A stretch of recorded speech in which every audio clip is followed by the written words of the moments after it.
Hi everyone, and welcome to Snowfell Cinema, where we only show the most premium of tarot card movies. I like to start, as I usually do, with a little bit of a security check. So I am going to just brush you off with this, and then give you a good polish with this crystal here, okay? Alright, if you could just hang tight for me. Alright, stay still. I'm going to start with around your face. I'm going to brush that off. Just around your face.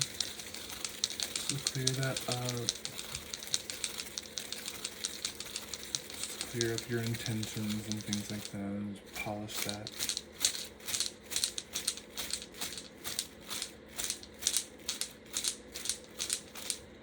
Okay.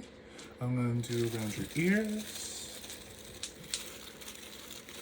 a little more on your third eye and down your nose.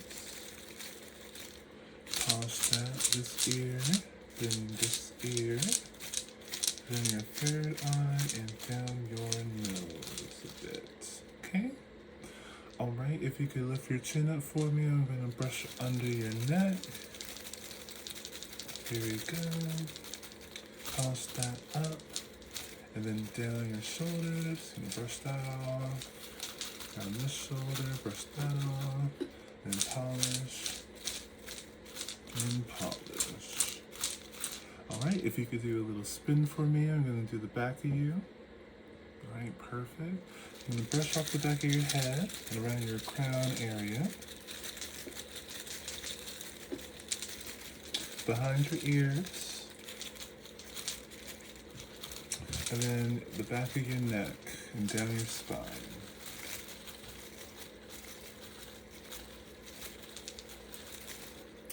Alright, I'm going to polish that up. Hold on, give me a second.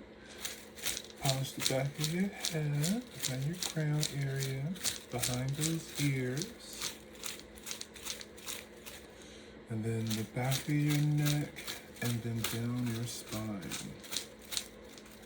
Alright? It's looking pretty good. You did come in with a little bit of stuff. I don't know what you were doing before you came to see a show, but you're clean now. If you could spin back around for me, I'm just going to brush off your chest, around your heart area especially. That is the point of this. And then your stomach.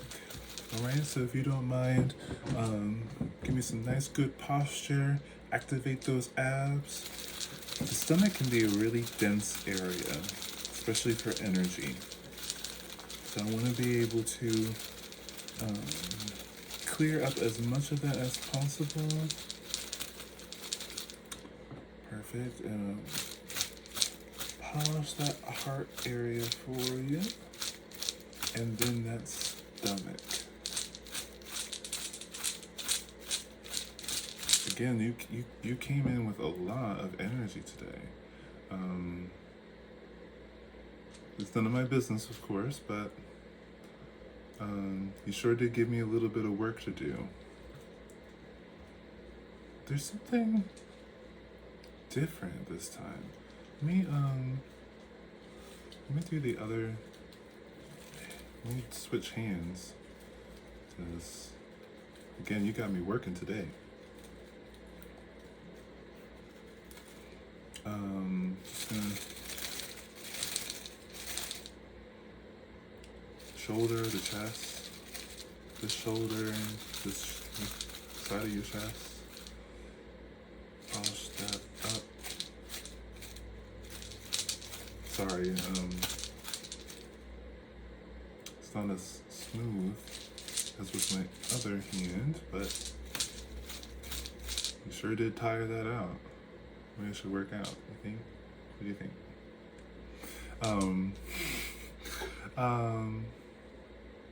Alright, you're looking pretty good now.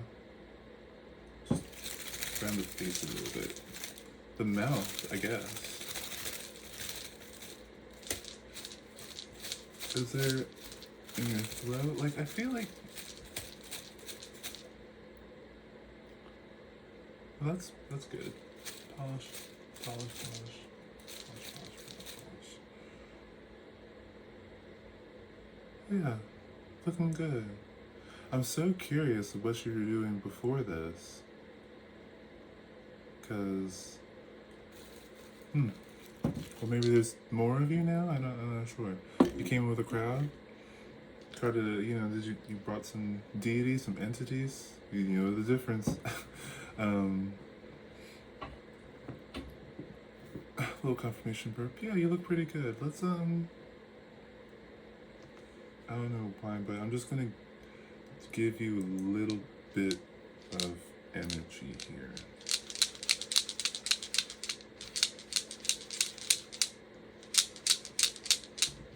Yeah, it's been a little cloudy today. Maybe that's it. How you been feeling? You been sleeping? Getting enough to drink? Enough water to drink? Yeah? Okay. Alright, you're looking pretty good. You're looking pretty good. How about some refreshments? Maybe some refreshments will help. Of course, a little bucket of popcorn. We're gonna share this. So here, have a bite. Have a bite. Yeah. Butter. Maybe you're just hungry. Right? Doesn't that sound good? Smell good? Taste good? Yeah, good? Okay. Gonna put this to the side for us. Some candy. Maybe this will get your energy up a little bit. Just a little bit of candy. Here. Take that. Here you go. Yeah? What's wrong? I mean, you don't have to say if you don't want to. I'm not one to pry, but it's a little bit written all over you. Well, here. Have yourself a drink. Yeah? Here. Just put that there for you. I'm gonna have a sip myself. Yeah, I feel like, should we just Kiki? Did you want a show, or did you just want to hang out?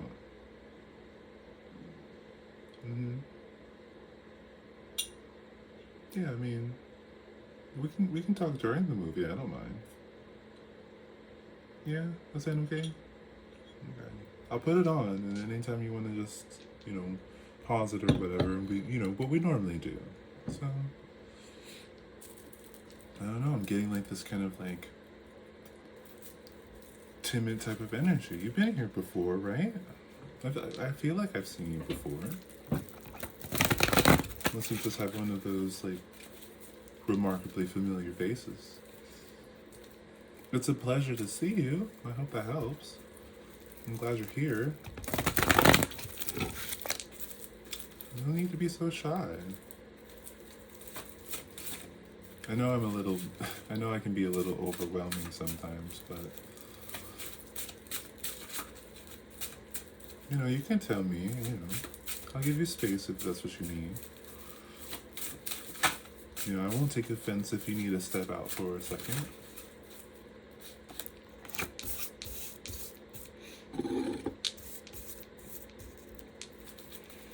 Alright, our downloads today are going to be a little bit of a performance, a little showy.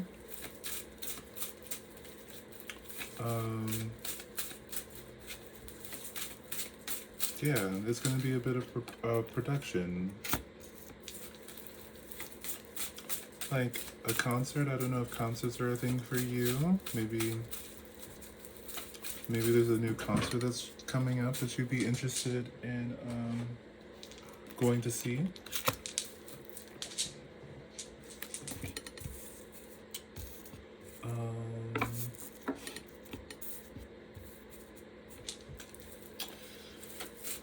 Maybe you have an opportunity to be on stage. I mean, you definitely have to look for it. I could definitely see you up there. I would cheer.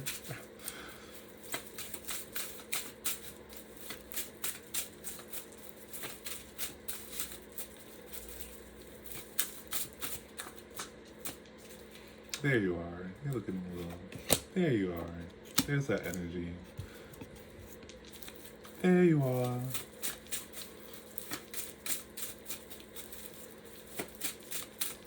I guess it is just the weather.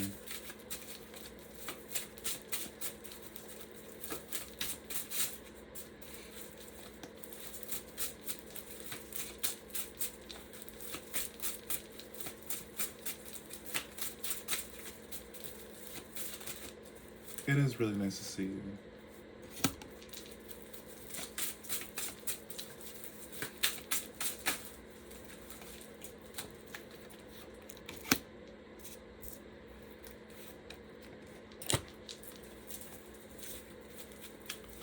Just make sure there's nothing I missed.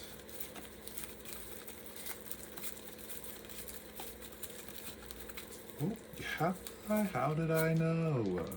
Is it the Jean Grey essence in me? The mutant Jean? Is that why she's called Jean? Jean Grey? The Grey? The... Ooh, is it Grey as in like Grey's Anatomy, but like gray, like isn't that what they call like brain gray matter? Jean Grey matter? Dude, oh, I love that. I always wondered why they just call her Jean and not like a like X-Men name. I know she was a Marvel girl at one point, but Jean Grey just has you know, I didn't realize that there was some depth to that.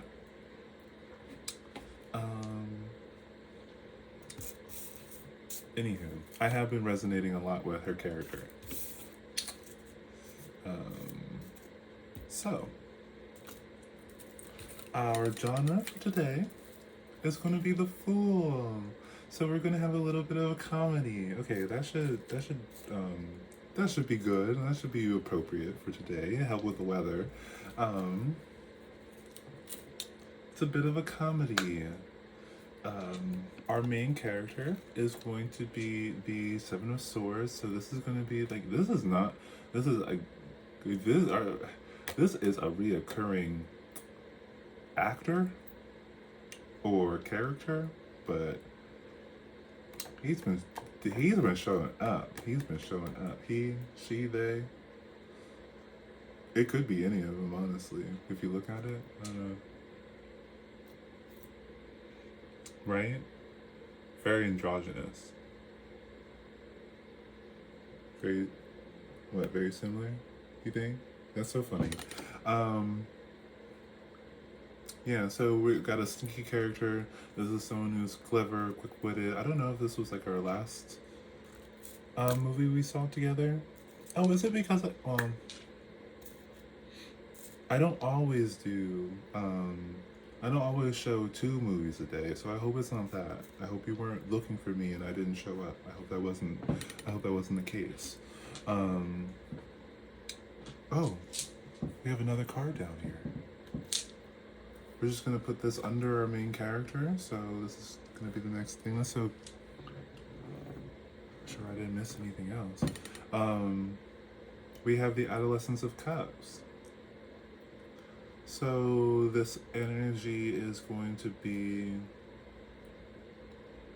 It's gonna be very romantic energy. This is gonna be very like passionate. Give me very like Romeo energy. Very much like I have to go see her. I don't even know if that's what he said, but it's very much like the extroversion plus that agreeableness. It's very like with an extroversion base, and then you play agreeableness on it. Is like when someone who has a whole bunch of energy just finds a new fascination. It could be a person, place, or thing. So this could be someone who's really passionate about like the arts, or you know, a person, usually social interactions when it comes to the cups. So yeah, this is kind of like a very adaptive, kind of romantic type.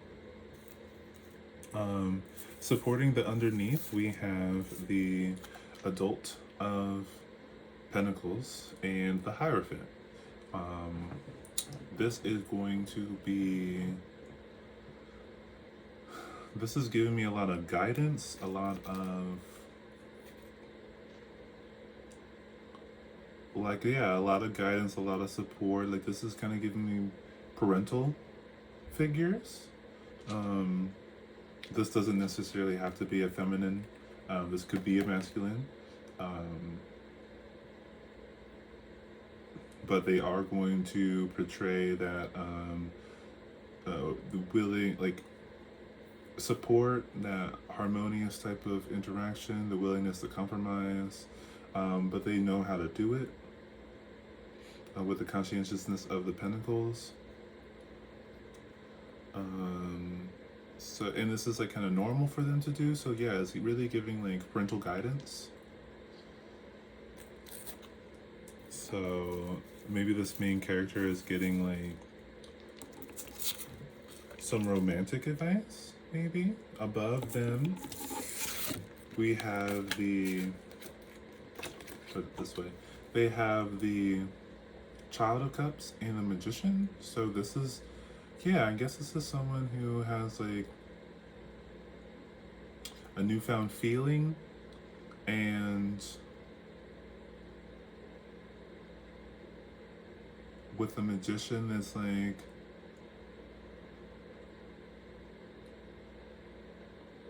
what is that?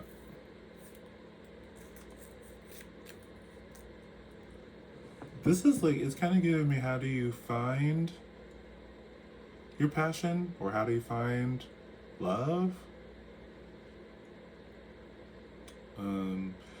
It's kind of giving me like, how do you know it's right, especially with the parental figures that we were just talking about underneath.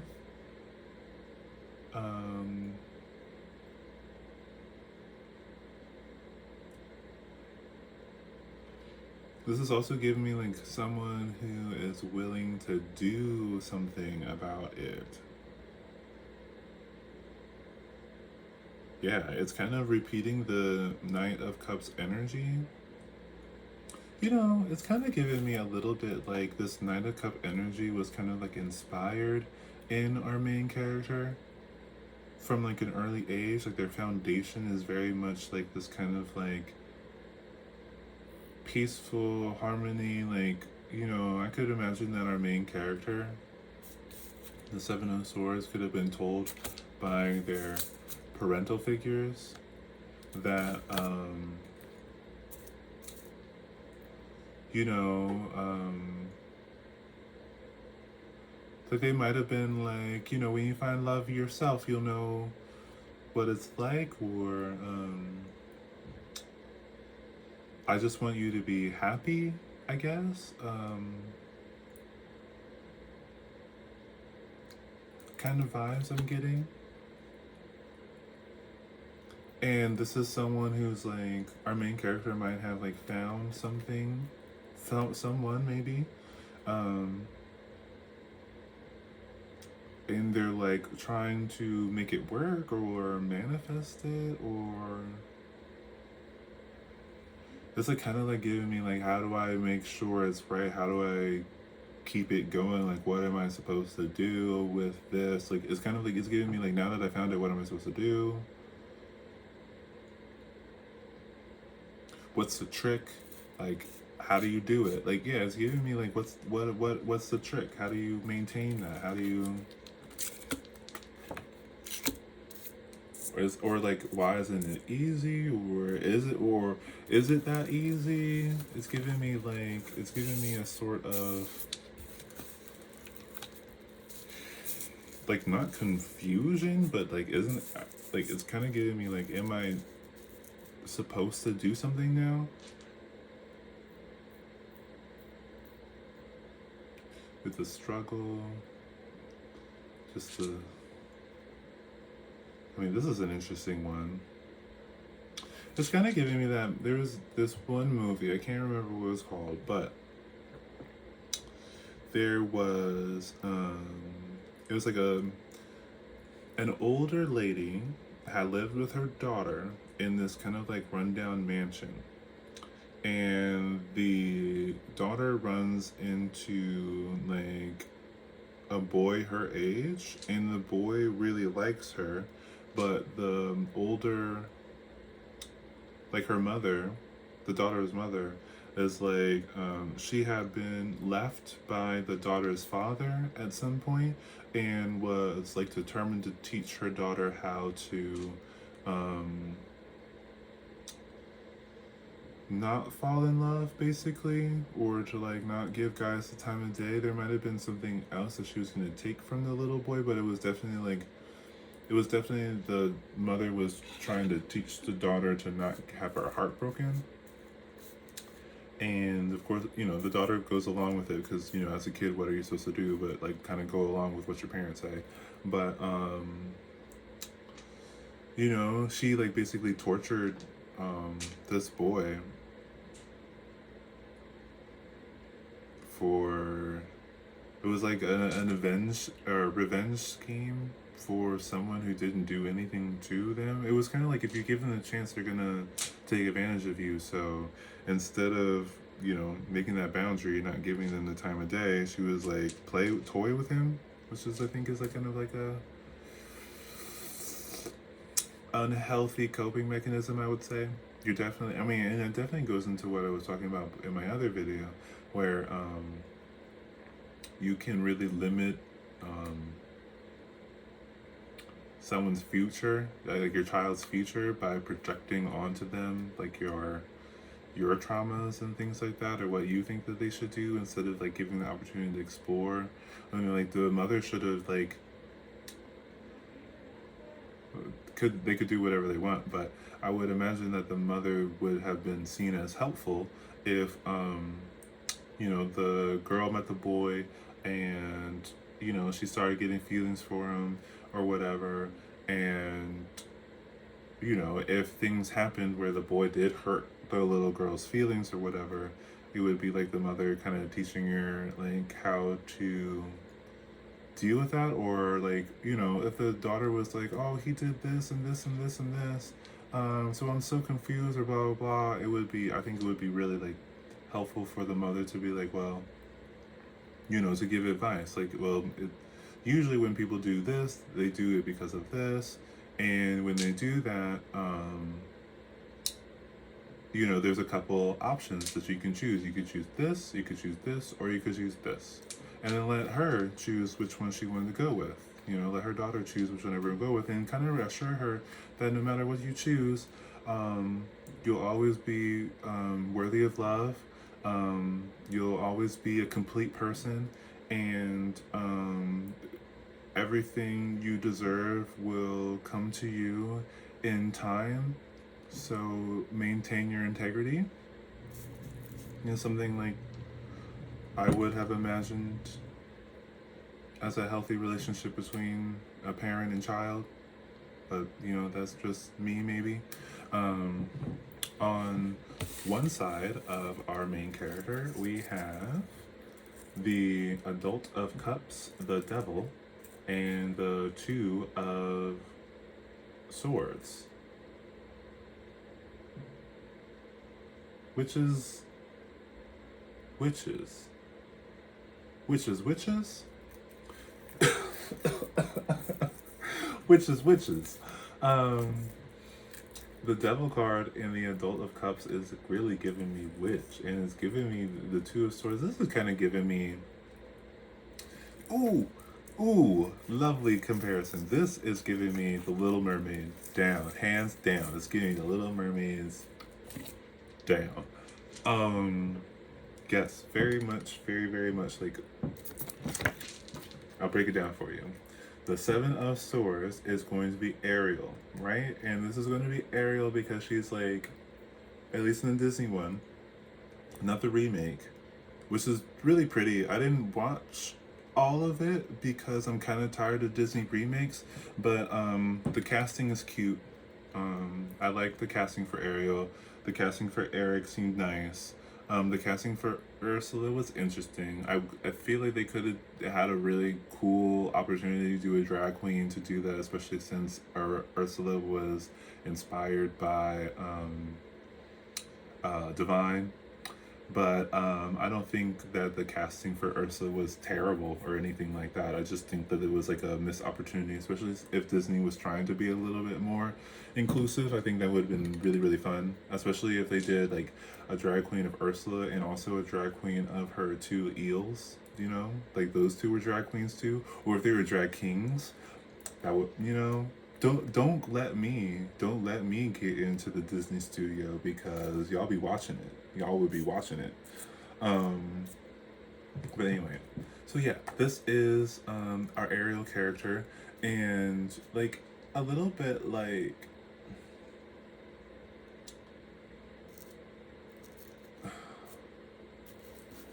uh, like okay, like in Disney one. In the actual story by Hans Christian Andersen, which has the, should I say that? I don't know. I love Hans Christian Andersen. Love his stories. Um, but in the original tale, Ariel had a grandmother who really, really loved her and her sisters, right?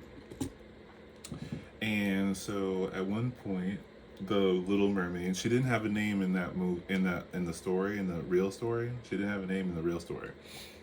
But she would talk to her grandmother about what it was like humans on land and stuff like that. So it's given me a little bit like kind of like that romantic sense of like trying to understand other things, other people's lives, and kind of romanticizing them or like fantasizing about them, contemplating them because they're not part of your world, part of your world, you know, that song.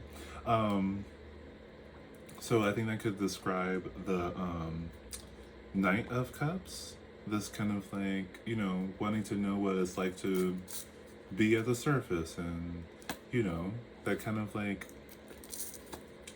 and like especially when she starts asking questions about humans and things like that. Because her grandmother, which I think is represented by the Adult of Pentacles and the Hierophant, like that combination is very like grandmotherly to me.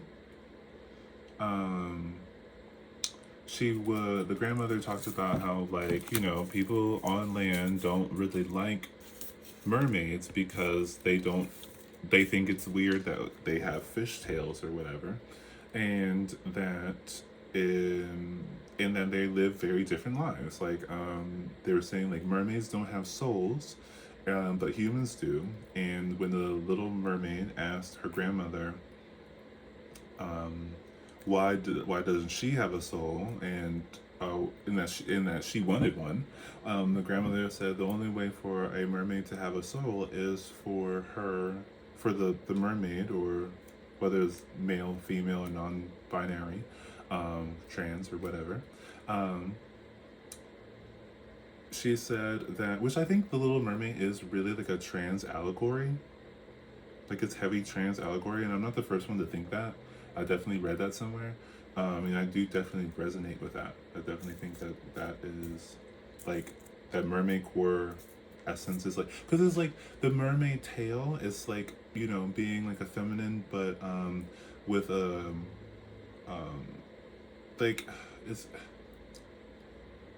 yes, I'm trying to say this in a way that's not exceptionally vulgar, but like if you're feminine, it's kind of like you could switch it around and be like, you could be like a feminine born male and be like, you know, I like, it's like if you asked your grandmother and like, I have this crush on this guy, but I don't know what to do. And the grandmother's response is a little bit like, well, you know, not a lot of guys are, not a lot of humans are into fishtails, which would be like your birth assigned genitalia, because they think that it's like not normal or appropriate or whatever it is. So like I could see and we'll get to that part. But here, well, I guess we'll get to it now. But so like when the Little Mermaid is like, oh wow, I really like, especially when she falls in love with the prince or whatever, and she's like, oh my gosh, I would, she said I would basically do anything to live this life that I imagine with him. And so she goes to the Sea Witch, which I think is represented by these three cards, and that would be like her transition. So that she could like, so she could be. It's an interesting thing because I feel like because the story was made a long time ago. So when I say all this, I'm not saying that you have to transition in order to be seen as appealing to your type. You should definitely be with someone who accepts you for all of your mermaidness or whatever. It's definitely giving like, and especially since the Little Mermaid went, well, I don't know. Like, I'm not saying it's not necessarily bad that she transitioned with the Sea Witch's help, but it's definitely not like you as a resonating viewer or whatever shouldn't feel like you have to go to the Sea Witch in order to um, be seen as appealing to your love interest. And like if you don't, it sucks if you like someone and they don't like you. That sucks, but you shouldn't have to change yourself to be liked. But if you she wanted, she wanted to be around on land too. It's complicated. I'm having a hard time trying to say this in a way that is open to your personal options, but at least in this story, right? In this story, our Little Mermaid character is trans, okay? And she wants to win the heart of the prince, and so she goes to the Sea Witch in order to get a transition so that she could feel, I guess, more comfortable with herself, but also like so that her dreams can be achievable. We'll say it like that. So yeah. So this is the Adult of Cups kind of using like this kind of like manipulative energy. It's kind of like giving like, well, because I would say that the Sea Witch kind of represents like kind of like a narcissistic kind of vibe where it's like I'm going to take advantage of your insecurities and then take something from you. She took her voice in the movie, but took her tongue in the story, and yeah, and then you're gonna have to, with the Two of Swords, you're gonna have to leave your old life behind and never come back. Like it's an irreversible transition, right? Not to say that if you do transition that you can't detransition or transition in a different way again. Like people change all the time. It's just sometimes not as noticeable. So if don't think that you're stuck anywhere. I would hope to say you people change all the time, so you can be whoever you want to be whenever you want to be it. That's just this side, all right. So yeah, we're watching The Little Mermaid right now. I would love, I would love to be a part of the crew to do like an independent style Little Mermaid movie. I think it could be really pretty, just like The Last Unicorn. I would do it very much like The Last Unicorn, very like existentially beautiful, very deep, very like because it's all about the soul and different worlds and myths and stuff like that. Very Last Unicorn to me. On the other side, we have the Strength, the Child of Wands, and the Chariot. So yeah, this is giving me like, this is giving me Little Mermaid. This is her coming out of out of land, going through like just going for her dreams, basically. Um, yeah, enduring the pain of the recovery of her transition, um, the the like the willingness to start, walking. She got new legs. Come on. And I think because it's about the lower part of the body that makes it so trans oriented. It's very trans oriented. Um, definitely trans, just definitely trans woman oriented.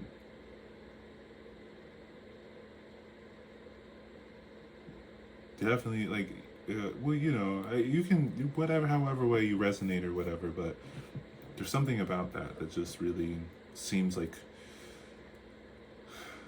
uh, 1 + 1 = 2 to me, Um, but this is, yeah, and like the really putting like the effort, being like strong, because she couldn't talk and she couldn't tell people that this was, she couldn't talk, first of all. And if she could, I would imagine that she wouldn't tell people like what she had gone through, or like the pain she's enduring, or like, she traveled far from across a whole another world, like the whole ocean. Um, and to keep going through all this pain and to do it like without being consoled or understood, that's very, very like,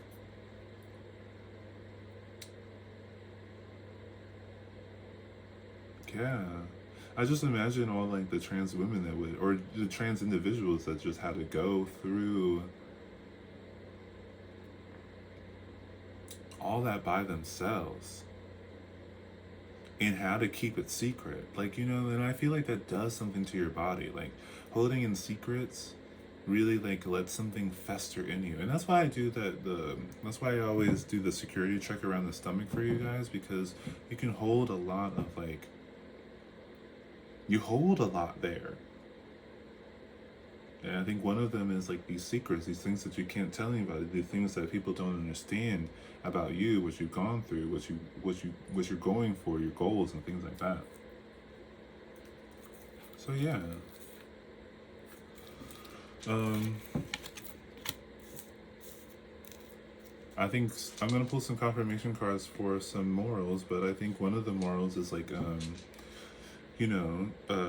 change for you, not for anybody else.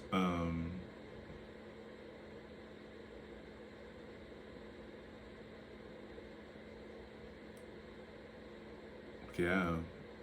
There's also like this kind of like, it really, but there is also like, I mean, I would say both. I would say that, and I would say that, go for your dreams. Like, no one wants you to be happier than you want to be happy. Um, and if you don't try, you'll never know, and then you could be on your deathbed and have so much regret that you didn't even try to do something you wanted to do, you know? Confirmation bird, but it's very, yeah. And even this, like the ocean in the background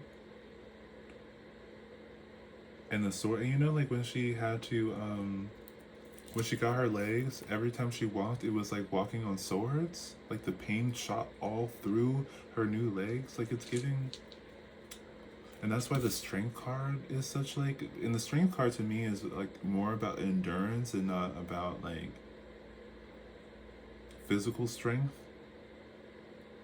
and patience. Yeah, the endurance of patience.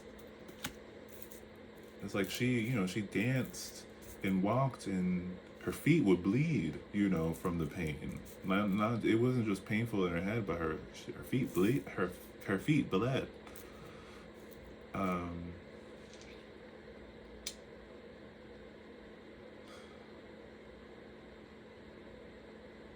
yeah, and I guess it's like also with this. Oh, I didn't even say this before, but like when she's talking to her grandmother about like having a immortal soul, as how they coined it in the story, it's like this is like the Child of Cups. Oh, her. Oh my God, with the fish. Oh my God. Um, it's like her like learning about the. It's like her learning about the immortal soul, and she's like, I want that. Like, I want that. And like, how would I get that? And then it's like, the only way to do that would be like magic, like it's almost like the grandmother saying it's like an impossibility. That's sad. And I think that with the sea witch, she's kind of trying to, but actually did take advantage of her about her insecurities and what she wants, and it was like not even like she took so much from her, like not, but I guess gave her so much too. I mean, I don't expect the sea witch to work for free, but at the same time, you're putting someone like, but at the same time, you kind of have to let people be people and make their own decisions and stuff like that. And I guess the sea witch thought that she was old enough to make her decisions about having legs and going on land. But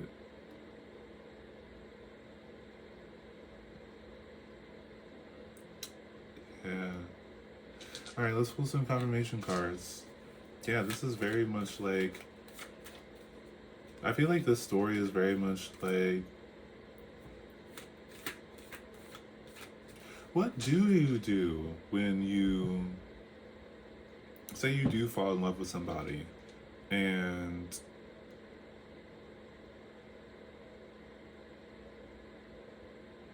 it's impossible for you guys to be together?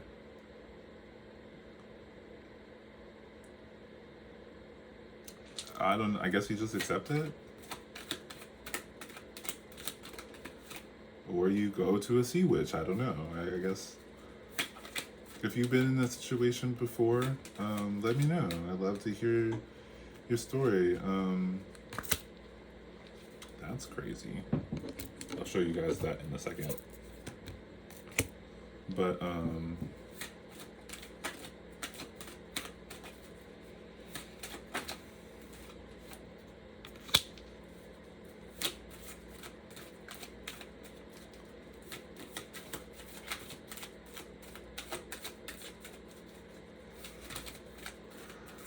excuse me.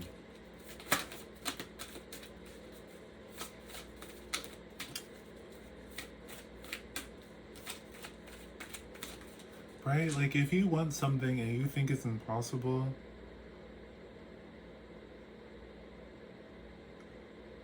should you try to do it anyway?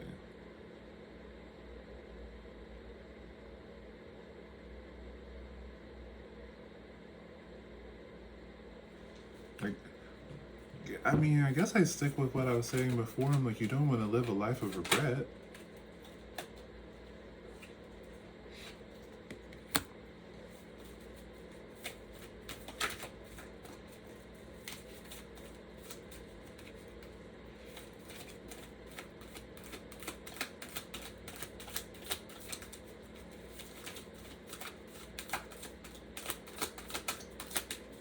Yeah, you don't want to live a life of regret.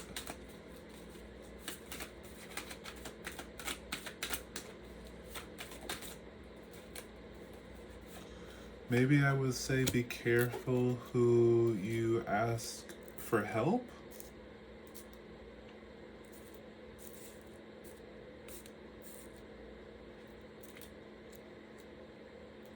Although it didn't seem like there was a lot of other magical people in the Little Mermaid story in the book. I know that in the movie, she was granted legs by her dad without having to give up her voice or anything like that. But in the book, no one, it didn't seem like anyone else besides the Sea Witch had any control over like the impossible. And I guess, I mean, was the witch just doing her job? I mean, I guess the witch just was doing her job. It didn't seem like she had any other motives besides just providing a service and collecting a fee.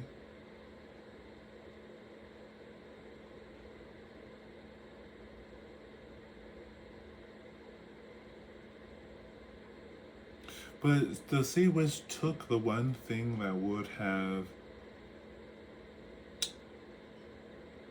enabled, oh, you know what, in the voice thing too, like don't speak, otherwise like people would know that you're trans, you know, that's kind of giving me that, you know.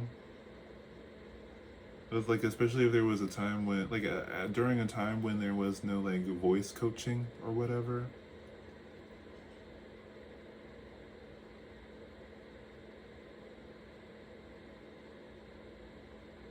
Yeah. But yeah, if I feel like if the Little Mermaid said I was the one who saved you from the shipwreck, the prince would be like, "Oh wow, yeah," because he said I would only love someone I could only love the woman who saved me, and she could have been like, "I saved you," and then they would have got married, but she couldn't say that because she didn't have a voice. And I think the voicelessness too, like having to keep things a secret, you know, like can't talk about where you came from or your upbringing or how you were born, and otherwise that would be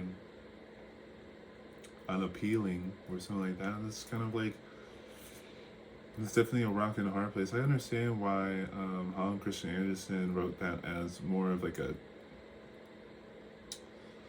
a love lost kind of story, because they didn't end up together. Spoiler if you haven't read the book, but they didn't end up together. Um, but you know, and I guess it could be a moral of like you can't find love in which you have to pretend to be someone else. You know, maybe that's the moral. Like you can't pretend to be someone else, and if you pretend to be someone else, then they're never gonna see you, and if they're looking for the real you, they'll never find you. I think that's a good one. Like sometimes you have to speak up. You know, let people know who you are. Like don't sacrifice your if you have to sacrifice if you have to sacrifice your voice for something, it's not worth it. If you have to walk around with a secret all the time, it's not worth it. That's just gonna isolate you, and especially if you're doing it for companionship, you're never gonna feel it because they're never gonna know you. I think that's the moral. I think that's the moral. Um, and if you think this is the only person, like if you're putting all of your happiness into one basket, all your eggs into one basket, then you should at least expect to drop it one day. You know, you should at least expect that basket not to hold those eggs one day.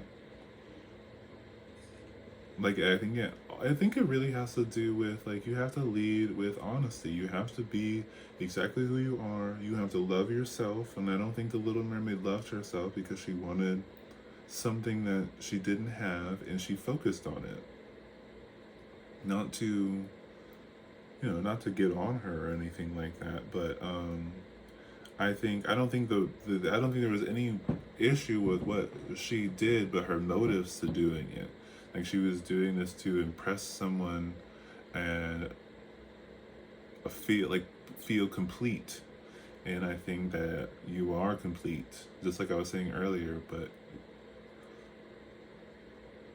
you know, whether or not you have a fish tail or you get legs, you're always your own person. You know, you're always who you are. And if you have to hide it, then you're kind of setting yourself up for, if anything, loneliness. For her, it was extreme detriment. But at the bottom of our deck for our confirmations, we have the Elder of Pentacles. So this is all about conscientiousness. So this is This is kind of like if you are in this situation and you're confused about relationships and stuff like that, listen to what's told to everybody. You know, I'm not the first one to say that. I'm not the first one, and I won't be the last one to say that you in your entirety deserve love, and if the only way for you to have love is for you to sacrifice parts of you, it's not what you think. It's not. I would say it's not worth it, but it's impossible. That's the impossible. That's the impossible part. You can't be loved for a facade. You can't. You just can't. It doesn't matter how long you keep it up, and it doesn't matter how perfect the facade is. You'll never be loved because you're never seen. The only way to be appreciated is for you to show who you are. You can't be appreciated for things you do not show. And she should have just came out of the water and be like, "Hey, I'm a mermaid. What do you think about that?" You know, imagine the story. Imagine how different the story would be if she just was like, "Hey, I'm a mermaid." you know, I'm a. You're never gonna see this. I thought you thought you'd never see this before. You know, the flick of the tail. I'm a whole mermaid. Yeah, what do you think about that? You know. Bet you all the women who've been trying to court you don't have this, you know? Hilarious. I would do a parody of that too. I think it would be fun to write a parody about that. That'd be hilarious.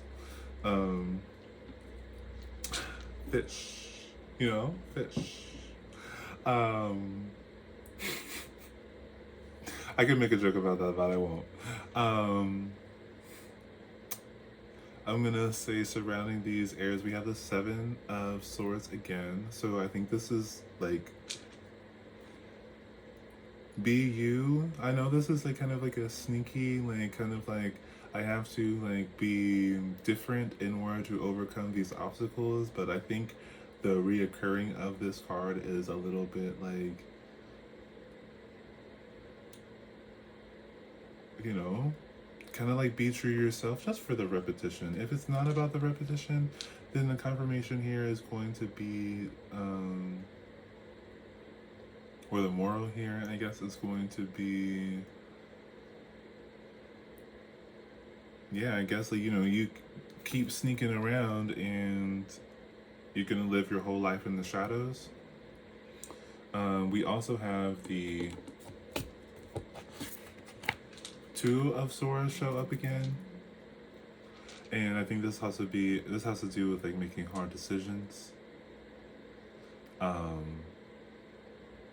Yeah, making hard decisions. And we have the Seven of Cups, which is like confusion of like, you got a revving of the car too. I think that's a confirmation, but like this, it's a lot of decision making, a lot of choices, a lot of options, lots of possibilities. Like, where do I go from here? Emotional strains, like here or there, especially with the Two of Swords. It's giving me like, how do I choose? What are my options? And then we have the Ten of Cups, and this is like, you know, it's a little bit like how to find fulfillment, happiness, and I think that has to do with not being like ashamed of who you are. Definitely not being secretive, not holding things, like not consciously withdrawing information from other people, not hiding yourself.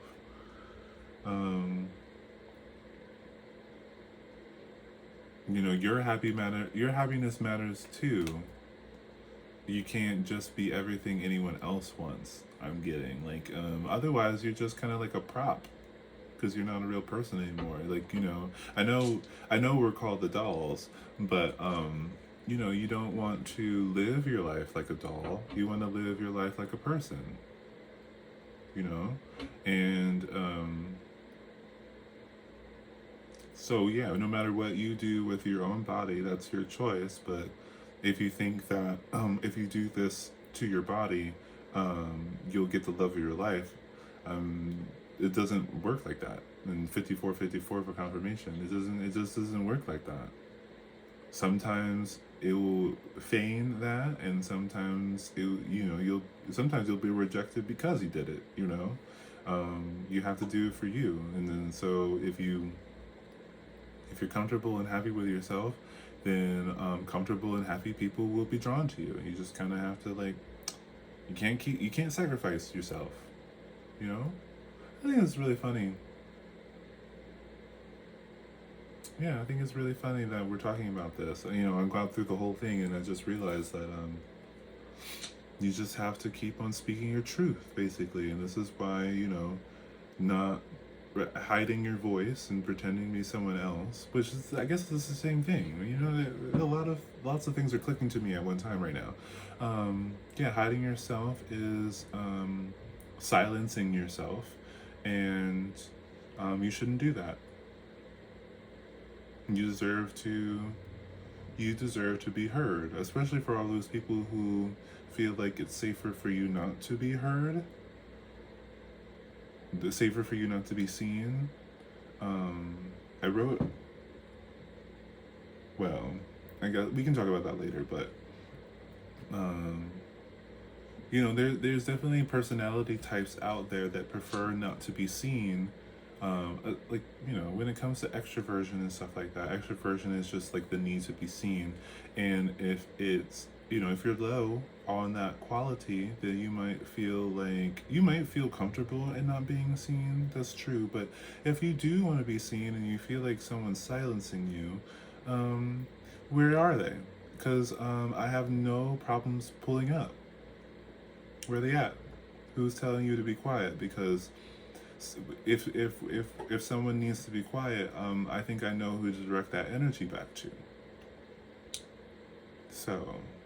So if you need a couple extra hands for that, I can assist you. Yeah, don't let anyone convince you that being quiet is going to make you happy when you do not resonate with that. If you feel like you're being silenced or humbled, or put down in some way, that's wrong. Point blank, they're doing something wrong to you. And what I mean by that is that's emotional abuse, okay? So, and you might still have affections for them or whatever, but you need to know that they don't have affections for you. Anyone who tells you that you should be quiet doesn't like you. That's true. That's true. They like only parts of you. And if they only like parts of you, they only like dolls. And by dolls, I mean inanimate objects. They're objectifying you. Okay? Okay? And it's okay for them not to like you, but it's not okay for their feelings for you for them to project that onto you so that you stop doing something. They're not allowed to stop you. They're allowed to take space. They're allowed to have their own space, but they're not allowed to force you to give them space by giving up your space. You're both allowed to have space. And your space can be filled with your voice if you want it to be. And especially if they think they're the only one that's allowed to talk, let that resonate. But yeah, anywho, I'm gonna leave it here. I hope that you enjoyed the video. If you did not enjoy the video, that's your choice, and I completely respect it. I hope that you have a wonderful morning, day, afternoon, evening, or night. If you do not wish to have a wonderful morning, day, afternoon, evening, or night, then that is totally your choice, and I completely respect it. Alright, until next time, guys, I'll see you.